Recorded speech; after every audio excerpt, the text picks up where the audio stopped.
হে everyone, day 14 what I eat in a day veg এডিশনে সবাইকে স্বাগত। আজ ছিল পরীক্ষা, তাই যেহেতু কলেজ যেতে হবে সকাল সকাল খেয়ে নিলাম এক গ্লাস ছাতুর শরবত।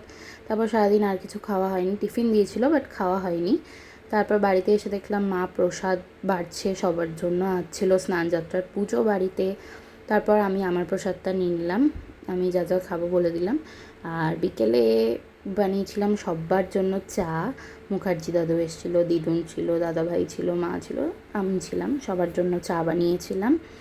দেন সবাইকে বিস্কুট দিয়ে দিলাম। আমি আর আজকে বিস্কিট খাইনি, আজকে মাথাটা খুব ধরেছিল, তাই শুধু চাই খেলাম। তারপর রাত্রে ভাবলাম আজ যেহেতু সোমবার নিরামিষ, তো ভাবলাম নিরামিষ কিছু বানানো যাক।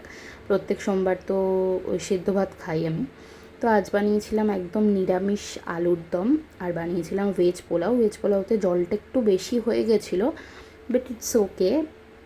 মা দিদুন খেয়ে বলেছে ভীষণ ভালো হয়েছিল খেতে। এই হলো আমার প্লেটটা, কি দারুণ লাগছে দেখতে, সত্যিই ভালো হয়েছিল খেতে। আলুর দমটা সব থেকে বেশি ভালো হয়েছিল। তো টাটা।